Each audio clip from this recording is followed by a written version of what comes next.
الحمد لله رب العالمين والصلاة والسلام على أشرف الأنبياء والمرسلين وعلى آله وأصحابه أجمعين. اللهم رب اشرح لي صدري ويسر لي أمري واحلل عقدة من لساني يفقهوا قولي ولا حول ولا قوة إلا بالله العلي العظيم. اللهم لا سهل إلا ما جعلته سهلا وأنت تجعل الحزن إن شئت السهل. ربي يسر ولا تعسر وأتمم بالخير. أما بعد. باب ما جاء في ترك الجهر ببسم الله الرحمن الرحيم. Bab tentang meninggalkan jahar dengan membaca Bismillahirrahmanirrahim. Apa maksud jahar? Baca kuat. Jadi tajuk yang kita akan bincang pada malam ini meninggalkan baca kuat. Bila meninggalkan baca kuat kita kena baca Slow. Kita kena baca sir.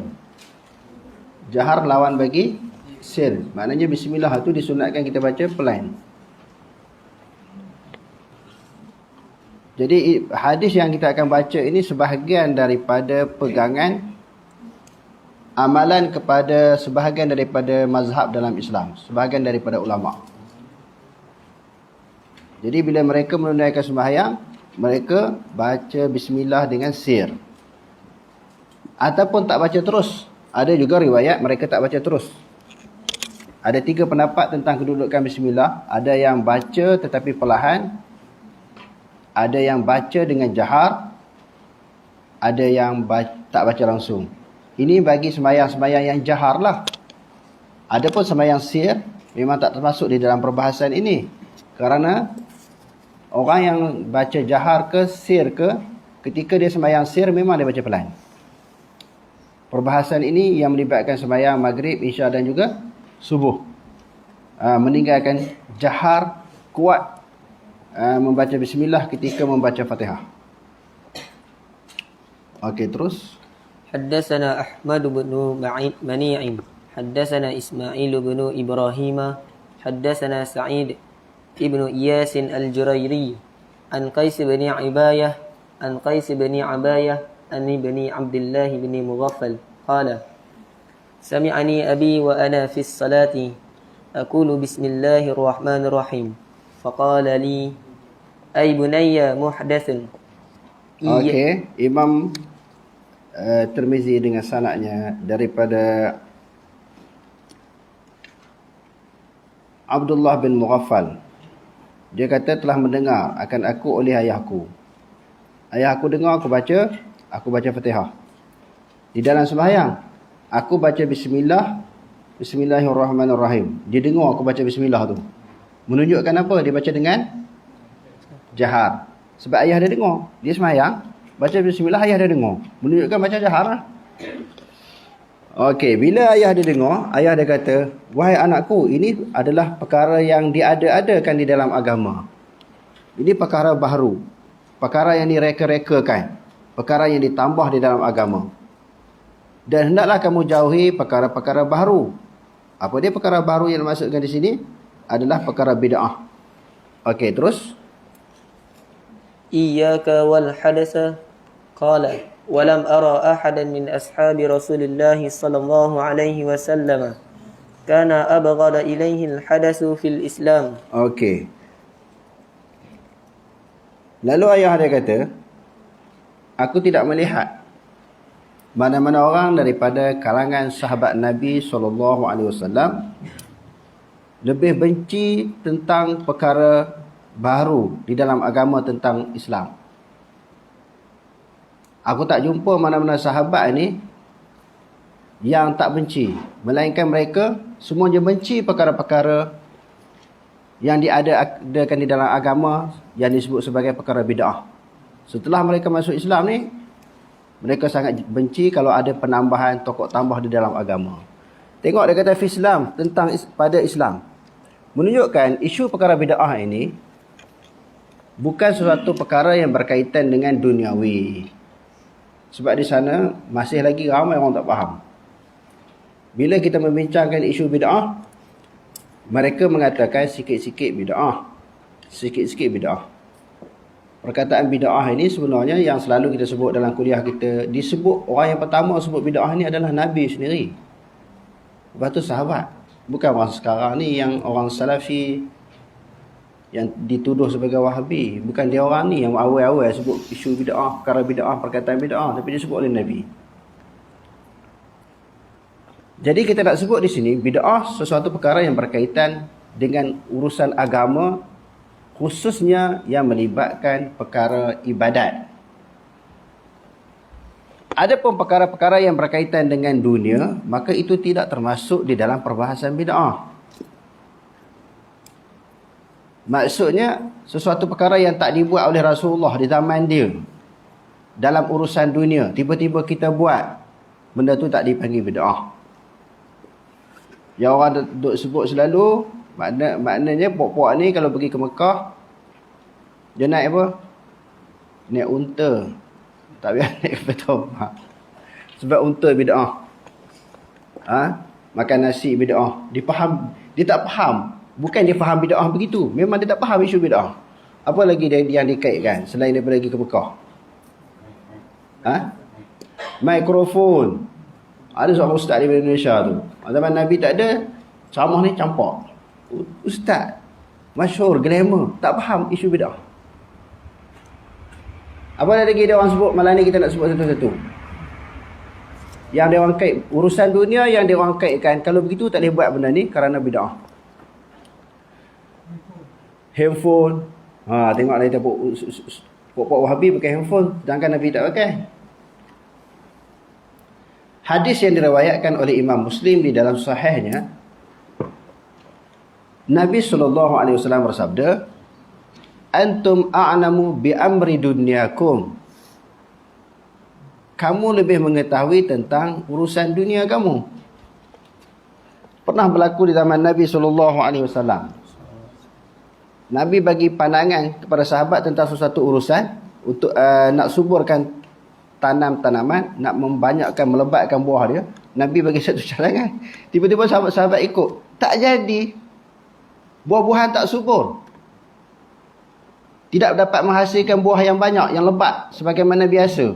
Lalu Nabi kata, "Antum a'lamu bi amri dunyakum." Kamu lebih tahu lah. Sahabat dengar idea Nabi itu dalam urusan dunia, tiba-tiba tersilap. Salah, tak betul. Kalau dalam urusan agama tak apa. Memang Nabi menjadi rojokan. Sebab Nabi SAW diturunkan wahyu. Jadi tentang agama mesti kena rojok kepada Nabi. Tak dapat tidak dan tak boleh khilaf. Tak boleh berbeza dengan Nabi. Adapun urusan dunia, boleh. Bahkan banyak berlaku di zaman Nabi. Selain daripada contoh yang kita sebutkan tadi, ada contoh yang lain. Di dalam peperangan Khandaq, juga disebut dengan peperangan Ahzab. Rasulullah kumpul beberapa orang sahabat dia. Lalu dia tanya, kita nak buat bagaimana strategi yang kita nak atur dalam peperangan Khandaq ini? Betul? Seorang-seorang dia tanya. Lalu dia tanya soalan ni yang seterusnya kepada Salman Al-Farisi. Salman Al-Farisi ni orang Parsi, orang Iran. Kamu berperang masa di Iran dulu macam mana? Dulu tak nama Iran lah. Nama Parsi kan. Berperang macam mana? Kami menggali parit di keliling kota, di keliling bandar. Bila orang kafir kejar, serang. Sebab masa tu peperangan di dalam jarak dekat. Mereka terjatuh di dalam khandaq, di dalam parit, lalu kita panah ataupun kita tikam. Rasulullah kata canggih idea ni, bagus. Bukan Rasulullah saja menerima idea ini, Rasulullah turut serta menggali parit. Sehingga di dalam hadis menyebut Rasulullah ni sampai nak pensan. Letih tak makan beberapa hari. Sahabat tengok dia ni penat, letih, nak pitam. Lepas tu bawa dia pergi makan di rumah. Yang tu yang hadis yang yang isteri dia tengok takut tu. Dia bagi tahu, isteri dia bagi tahu kepada dia, kepada suami dia. Suami dia balik, suruh isteri sembelih kambing. Jangan ajak orang ramai dengan Rasulullah. Bila bagi tahu kepada Rasulullah, Rasulullah panggil semua orang. Kambing seekor kecil je. Bila datang ke rumah dengan jumlah bilangan yang ramai, dah lah tuan rumah kecut perut takut makanan tak cukup. Rasulullah kata tak apa, jangan besar hati. Rasulullah tukang tuang kuah dia, bagi roti. Akhirnya semua cukup, lebih lagi. Ini nak cerita berkat Rasulullah. Rasulullah adalah berkat. Kalau pokok tak ada berkat, kubur tak ada berkat, wali-wali tak ada. Ini Rasulullah ada lah. Bila Rasulullah wafat pun orang tak ambil berkat di kubur Rasulullah. Okey, itu cerita lain. Kita masuk pada cerita masalah apa dia? Urusan dunia. Jadi urusan dunia tak mustahil, tidak pelik, tidak salah kita mengatakan orang lain lebih tahu daripada Rasulullah di dalam urusan dunia. Begitu juga di dalam urusan dunia selain dari peperangan, sesuatu yang berkaitan dengan pemerintahan dan sebagainya. Kadang-kadang Rasulullah diambil idea daripada kalangan sahabat. Jadi hadis ini nak bincang bid'ah yang berkaitan dengan urusan agama, tak ada kaitan dengan urusan dunia, iaitu terserah pada manusia. Jadi sahabat ni kata, aku tidak pernah melihat mana-mana orang daripada kalangan sahabat Nabi ni yang mereka tak benci, bahkan mereka sangat benci, kana abghadha ilaihil hadath, mereka itu sangat benci perkara-perkara yang baru di dalam agama.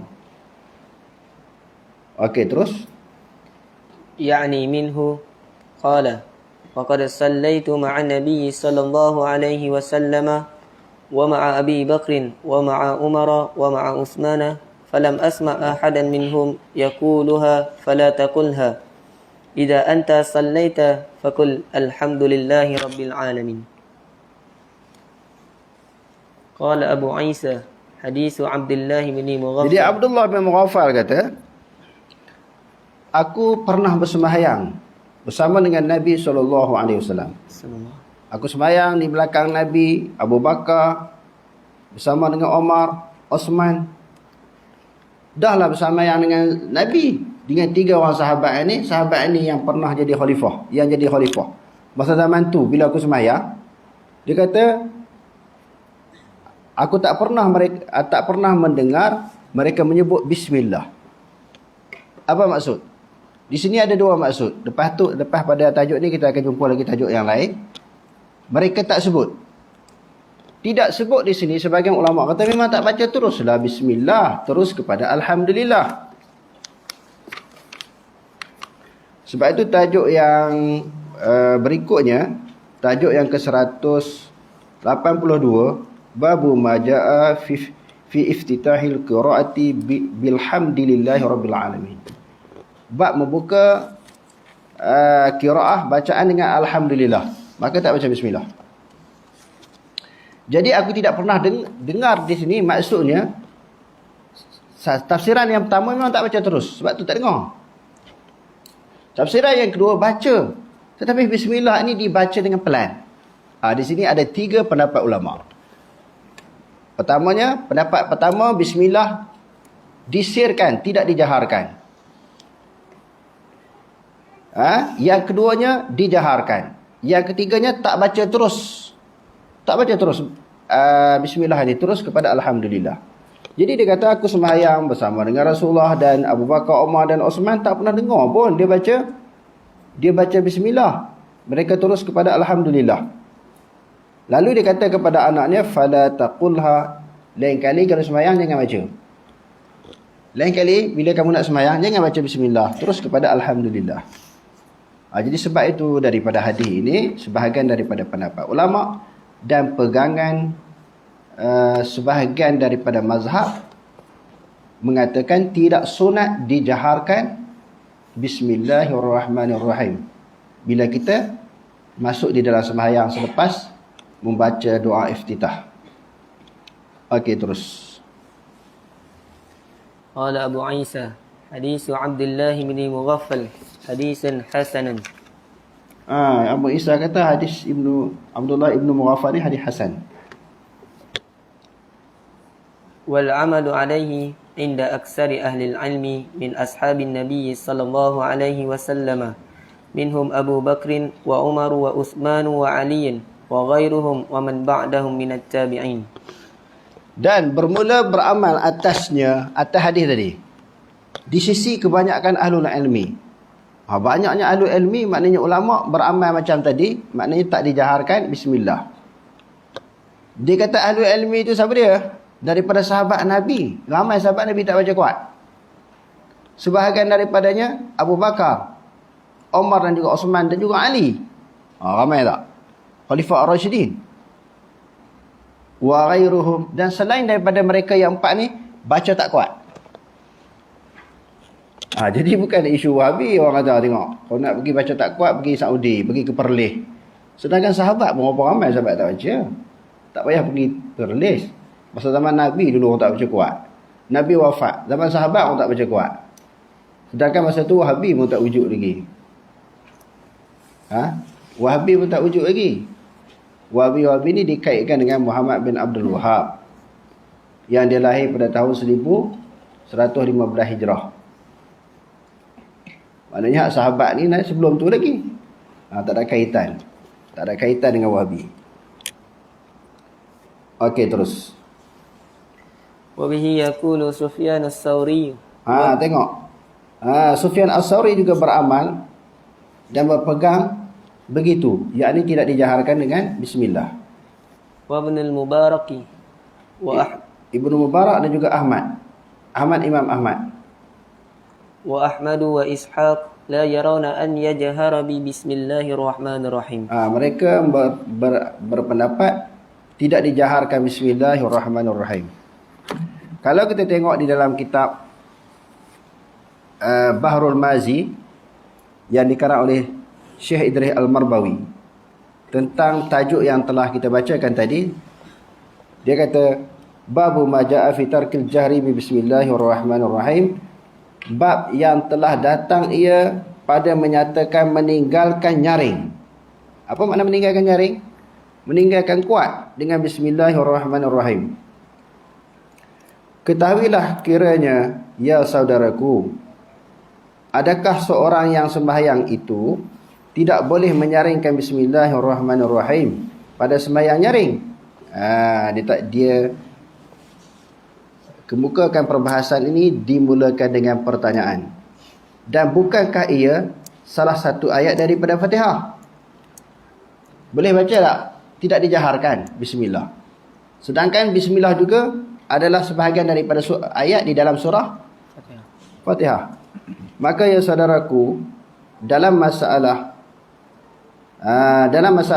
ini amat besar khilaf. Syekh Idris Marbawi kata khilafnya, perbezaan pendapatnya sangat besar. Sangat banyak. Sangat besar khilaf di antara mazhab kita dengan mazhab yang lain. Mazhab kita iaitu mazhab Syafi'i, khilafnya dengan mazhab-mazhab yang lain. Seperti Hanbali, Maliki dan juga Hanafi. Kerana mazhab Syafi'i, apabila ditinggalkan bismillah, dinyaringkan rakaat sembahyang. Apabila ditinggalkan bismillah, barang mana rakaat sembahyangnya, nescaya tiada sah sembahyang. Bila tinggal Fatihah, tinggal bismillah. Sebelum dia nak cerita jahar ni, kalau tinggal terus bismillah, mana-mana sembahyang, sama ada sembahyang jahar ataupun sembahyang sir, sama ada sembahyang wajib ataupun sembahyang sunat, kalau tak baca bismillah, maka tak sah sembahyang. Kerana Fatihah salah satu daripada rukun sembahyang. Fatihah salah satu daripada rukun sembahyang. Bismillah sebahagian daripada ayat Fatihah. Bismillah sebahagian daripada ayat Fatihah. Dan apabila sembahyang pada waktu yang dinyaringkan bacaan, maka dijaringkan pula bacaan bismillah. Ini di dalam mazhab kita Asy-Syafi'i. Inilah pada mazhab kita Syafi'i. Dan ada mazhab yang tiada memasukkan bismillah itu satu ayat daripada Fatihah. Mereka tak masuk terus. Maknanya terus kepada alhamdulillah. Jadi macam mana nak kira tu? Quran itu Fatihah dipanggil Sab'ul Masani. Dia ada Fatihah 7 ayat. Kalau tak baca bismillah, adakah jadi 6? Jadi berapa? Hari itu dah kita sebut lah. Jadi 7 juga. Tak mana wakaf dia. Walaupun dia kata bismillah tak wajib baca, terus kepada alhamdulillah, dia tetap dianggap surah Fatihah itu 7 ayat. Tak mana wakafnya. Lepas tu ghairil maghdubi alaihim waladdallin amin. Jadi 7 dia ke? Bukan kata jadi 6. Dan tiada dinyaringkan dia pada sembahyang yang nyaring. Itu dalam mazhab lain di luar pada mazhab Syafi'i. Maka sekalian mazhab itu ada cukup dengan alasan dan dalil yang sempurna. Syekh Idris Marabawi kata, yang tak baca bismillah pun ada alasan, ada dalil yang cukup, yang sempurna, yang kemah. Sebab tu kita tak boleh menganggap mazhab Syafi'i paling kemah. Mazhab Syafi'i paling kuat. Bagi kita yang menganut mazhab Syafi'i, memang daripada dulu lagi kita selalu dengar. Bila tanya ustaz ke tok guru ke, mazhab apa dalam 4 mazhab ni paling kuat? Dia kata mazhab Syafi'i ya. Hak ni paling kuat sekali, paling betul sekali. Bila kita tanya orang Hanafi pula, tanya tok guru Hanafi, mazhab apa paling kuat? Dia kata Hanafi. Tanya Maliki pun jawab sama. Hambali pun sama. Sebab tu dia buat satu mazhab. Dia susun mazhab lain pada mazhab kita. Sebab mereka menganggap mazhab tu paling betul, paling kuat. Kalau tidak, mana mungkin Imam Ahmad bin Hanbal anak murid kepada Imam Syafi'i. Dia ada mazhab lain, ada mazhab Hambali. Kalau tidak, dia ikut 100% mazhab tok guru dia. Kalau dia menganggap mazhab tok guru dia paling betul, paling kuat. Begitu juga Imam Syafi'i, bila setelah dia mengaji dengan Imam Malik, sepatutnya dia ikut Imam Malik lah. Nak menunjukkan tak mesti ikut mazhab guru. Anak murid ni tak mesti ikut mazhab guru, tak mesti ikut pandangan guru, tak mesti ambil fiqh, beramal dengan fiqh yang disampaikan oleh seseorang guru. Sebab guru kita ni ramai. Bukan seorang guru je. Bila kita mengaji banyak tok guru, lepas tu kita kena menilai. Daripada pandangan banyak-banyak guru tu, yang mana lebih kuat? Yang mana lebih hampir, lebih dekat dengan Quran dan hadis? Syekh Idris Marabawi kita, cukup dalilnya. Maknanya alasannya cukup dan sempurna dalilnya. Maka pada bab ini menyebutkan dalil bagi orang yang tiada menyaringkan bismillahirrahmanirrahim. Dalam bab ni dia kata, dia sebut dalil, sebut hujah bagi orang yang menganggap bismillahirrahmanirrahim itu tidak perlu dinyaringkan. Yang mana hadis ini dikeluarkan oleh Imam Tirmizi demikian bunyinya. Bunyinya hadis yang kita baca tadi lah. Hadis yang kita bacakan tadi. Maka ditegahkan aku mendatangkan bismillah pada Fatihah itu bukanlah dengan semata-mata pikiran yang tiada ada alasan. Jadi ayah kepada Abdullah bin Mughaffal ni tadi kata kan, bukan andaian aku, bukan fikiran aku. Sebab aku sembahyang di belakang Rasulullah, di belakang Abu Bakar, Umar dan Osman. Bahkan diiringi tegah itu dengan beberapa hujah dan dalil. Wa qad qala qad sallaitu ma'an Nabi sallallahu alaihi wasallam wa Abi Bakr wa Umar wa Uthman. Dan kata Abdullah bin Mughaffal, bapanya, dan sungguhnya telah aku sembahyang serta Nabi sallallahu alaihi wasallam. Abdullah bin Mughaffal kata, ayah dia cakap bahawa aku sembahyang di belakang Rasulullah, Abu Bakar, Umar dan juga Uthman serta sahabatnya dan menantunya. Siapa daripada kalangan sahabat Rasulullah, dia juga adalah merupakan menantu Rasulullah. Abu Bakar tadi dia sebut kan. Abu Bakar kahwin dengan siapa? Itu pak mentua dia, hak menantu dia siapa dia? Sayyidina Ali. Abu Bakar bapa mentua dia, Sayyidina Ali. Lepas tu Umar dan Abu Bakar, Umar ibn Khattab, dan sembahyang aku serta sahabatnya dan khalifahnya. Selain daripada aku sembahyang bersama dengan Rasulullah, aku juga sembahyang bersama dengan khalifah Rasulullah dan menantunya yang bernama Uthman bin Affan. Selain daripada Sayyidina Ali, Sayyidina Uthman juga adalah merupakan menantu Rasulullah sallallahu alaihi wasallam. Falam asma ahadan minhum yaquluha. Aku tak pernah dengar pun mana-mana orang daripada kalangan mereka menyebut ataupun membacanya. Maka tiadalah aku dengar akan seorang daripada Nabi dan sahabatnya itu membaca akan bismillahirrahmanirrahim. Maka manakala Nabi tiada memperbuatnya dan khalifahnya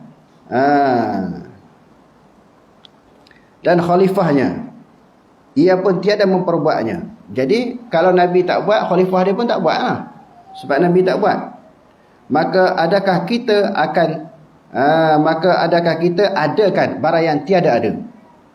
Dalam kurungan itu disebut bid'ah. Kalau Nabi tak buat, sahabat dia pun tak buat. Bila Nabi tak buat, sahabat tak buat, adakah kita nak buat? Maknanya adakah kita nak buat perkara-perkara bid'ah? Jadi tadi kita dah sebut dalam mukadimah tadi, Nabi pun menyebut perkataan istilah bid'ah, para sahabat pun menyebut dengan istilah bid'ah. Dia kata di sini, adakah kita adakan barang yang tiada ada, bid'ah itu, fala taqulha, jangan kamu sebut ataupun kamu baca akannya. Maka jangan engkau baca akan bismillah itu dengan nyaring, kerana menurut Nabi dan sahabat-sahabatnya yang besar-besar itu, bahkan idza anta sallaita faqul alhamdulillahi rabbil alamin, apabila engkau, hai anakku, sembahyang, bacalah olehmu akan alhamdulillahi rabbil alamin, langsung hingga akhirnya, sampai habis ha? Jadi bismillah jangan dibaca. Maka demikianlah itu, tiadalah kamu berbuat bid'ah. Kalau terus kepada alhamdulillah, kamu tak buat bid'ah. Kalau kamu baca, kamu buat bid'ah. Jadi masalah, kalau gitu masuk neraka lah orang yang baca ni. Tak, itu perbahasan lain pula.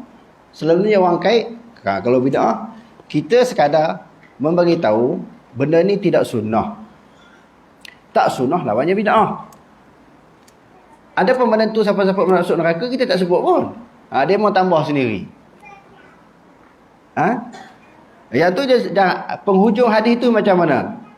Wa kullu dhalalatin finnar kan? Setiap benda yang baru itu adalah bid'ah. Setiap bid'ah itu adalah sesat. Setiap sesat itu masuk neraka. Di perbahasan panjang pula bid'ah yang kata masuk neraka tu. Orang kata kalau itu ada bid'ah hasanah, tak ada bid'ah hasanah. Cuma di dalam menentukan perkara itu bid'ah ataupun tidak, perkara itu khilaf. Bila perkara itu khilaf, ada ulama kata bid'ah, ada ulama kata tidak. Yang ni kita kena berlapang dada lah. Bagi ulama yang kata bid'ah, tetap dengan pendirian dia. Bagi ulama yang kata tak bid'ah, tetap dengan pendirian dia.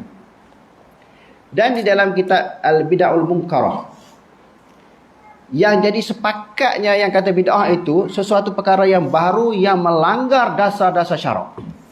Ini bukan dasar, ini furu'. Macam masalah kunut tak kunut, bismillah jahar tak jahar, zikir dan juga doa selepas sembahyang. Ini bukan dasar agama dilanggar, tak. Ini furu' kepada agama. Yang tu tak termasuk di dalam bid'ah yang menjadi kesepakatan para ulama. Jadi kita boleh tolak unsur lah. Kalau orang ni kata bid'ah, orang ni kata tak bid'ah. Dua-dua kita boleh pegang.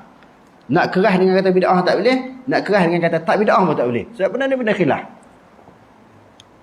Macam isu darah ikan tu lah, tak boleh nak kerah. Sebab benda tu benda khilaf kan. Benda khilaf ni kita jangan kerah, jangan berkelahi, jangan berbalah. Kita berpegang dan beramal dengan pendirian masing-masing.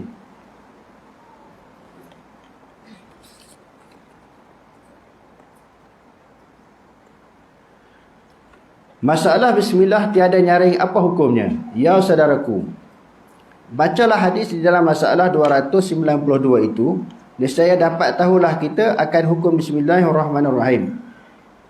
Tiada dinyaringkan pada sembahyang yang nyaring. Dan telah berkata Abu Isa At-Tirmizi dan bermula amal atas hadis di dalam masalah 292 itu di sisi kebanyakan ahlul ilmi. Ramai juga daripada kalangan ahlul ilmi, daripada sahabat-sahabat Nabi SAW. Setengah daripada mereka itu, setengah daripada sahabat yang ramai itu, Abu Bakar dan juga Umar dan juga Uthman dan juga Ali dan lain daripada mereka itu. Dan mereka itu, yang kemudian daripada mereka itu daripada tabi'in. Selain daripada sejumlah sahabat yang ramai tadi, daripada kalangan tabi'in pun beramai macam tu juga. Apa maksud beramai macam tu? Bila sembahyang jahar ini, seperti sembahyang apa tadi, maghrib, isya dan subuh, mereka terus kepada alhamdulillah. Mereka tak baca kuat. Bukan saja sahabat, tabi'in. Sebahagian daripada tabi'in. Dan dengan dialah berkata Sufyan As-Sawri. Sufyan As-Sawri pun berpendirian demikian. Dan Ibn Mubarak dan Ahmad dan Ishaq. Tiadalah memikir mereka itu, tiada berpendapatlah oleh mereka itu akan nyaringkan dengan bismillahirrahmanirrahim. Maka tak dinyaringkan lah. Mana kalau ada orang tak baca bismillah dengan jaring, mereka berpegang salah satu daripada pendapat yang kita sebutkan tadi. Dan kita pun, andai kata kita biasa dah baca dengan nyaring, kadang-kadang boleh juga kita tukar. Kita baca tak kuat untuk membolehkan kita dapat pahala. Hadis yang kata nyaring pun ada, kita beramal. Hadis yang kata tak nyaring pun ada, kita beramal. Jadi terkena dengan mana-mana hadis. Jadi kita beramal semua. Contohnya tak buat kunut kan. Tak sobat, tak buat. Sekali-sekala kita buat juga kunut. Pertamanya kita nak beramal kepada pandangan yang berbagai. Yang keduanya nak didik masyarakat. Oh yang ni boleh, macam ni boleh. Jadi bila masyarakat tengok, oh tak jadi gaduh. Tapi kalau puluh tahun kalau kata buat kunut je, tiba-tiba apa? Dia dengar ataupun dia pergi satu tempat tak buat. Macam mana ni? Selalunya duk buat. Dia jadi susah hati, dia jadi kelahi, dia jadi tak boleh terima perbezaan pendapat. Sebab tidak pernah didedahkan. Jadi kita kena mengemukakan dan mengamalkan pandangan-pandangan yang berbeza. Jadi orang tanya, boleh ke campur mazhab macam tu? Jadi mazhab rajak boleh. Kita tengok pandangan dalam hadis pun ada beberapa riwayat. Dan ada daripada kalangan ulama pun ada di dalam beberapa riwayat. Okey, terus.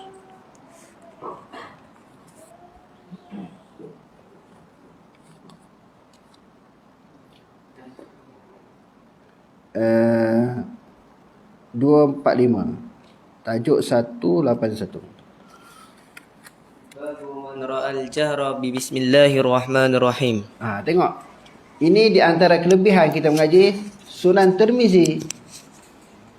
Bila dia cerita satu pendapat yang kata macam ni, dia bagi pendapat yang berbeza pula. Dia buat bagi riwayat juga daripada hadis. Jadi kalau orang kita belajar hadis Tirmizi ni, kita jadi terbuka. Kita boleh terima kepelbagaian mazhab.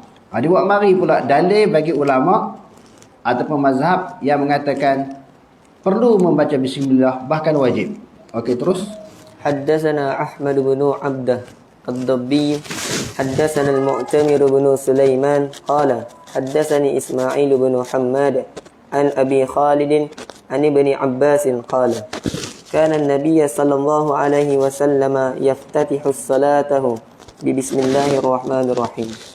Imam Tirmizi dengan sanadnya daripada Ibnu Abbas radhiyallahu anhuma, dia kata adalah Nabi SAW membuka sembahyang dengan bismillah.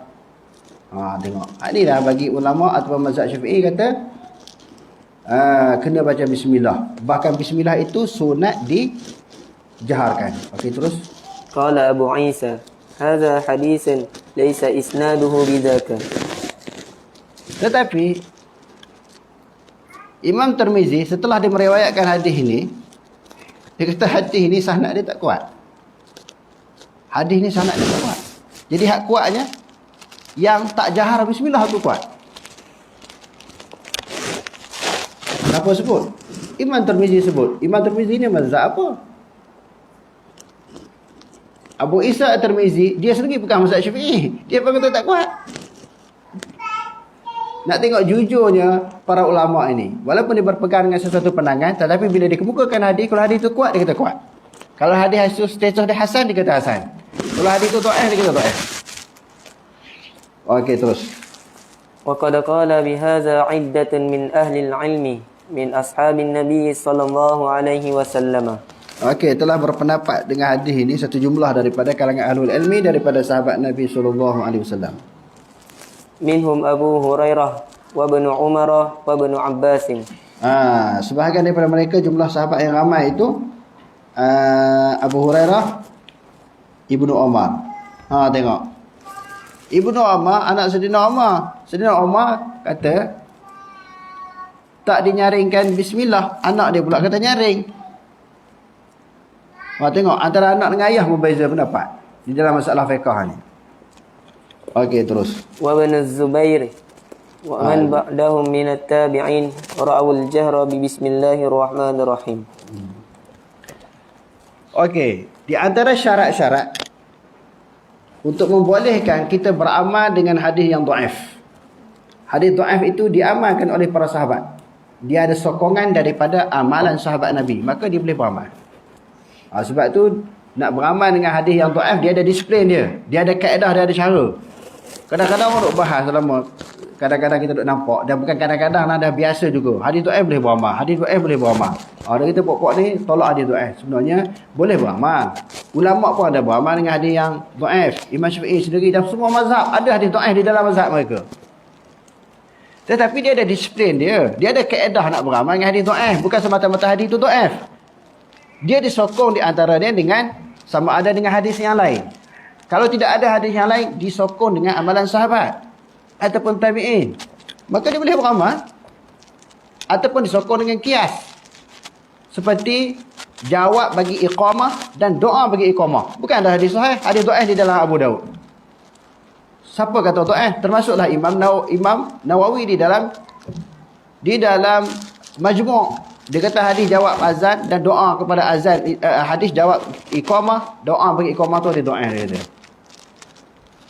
Kita boleh beramal tak? Boleh beramal kerana qiyas qomat dengan azan. Boleh beramal. Sama ada diamalkan oleh sahabat ataupun dia sesuai dengan qiyas. Boleh amal. Tapi dia ada cara dia, ada kaedah dia. Bukan mutlak semata-mata dhaif terus beramal. Tidak. Dan ulama semua mazhab ada hadis dhaif di dalam mazhab mereka. Walaupun dia tengok hadis ni lemah, tapi kita tengok siapa yang beramal hadis ni? Abu Hurairah, anak kepada Sayyidina Umar, Ibnu Abbas sendiri, Ibnu Zubair, dan selepas daripada mereka, iaitu daripada kalangan tabi'in, mereka berpendapat dijaharkan dengan bismillah. Okey, terus. Wa bihi yaqulu Syafi'i. Dan ini juga dipegang oleh mazhab kita Asy-Syafi'i. Okey, terus. Wa Ismail bin Muhammadin huwa ibnu Abi Sulaiman. Wallahu a'lam. أقول قولي هذا واستغفر الله العظيم لي ولكم والسلام عليكم ورحمة الله تعالى.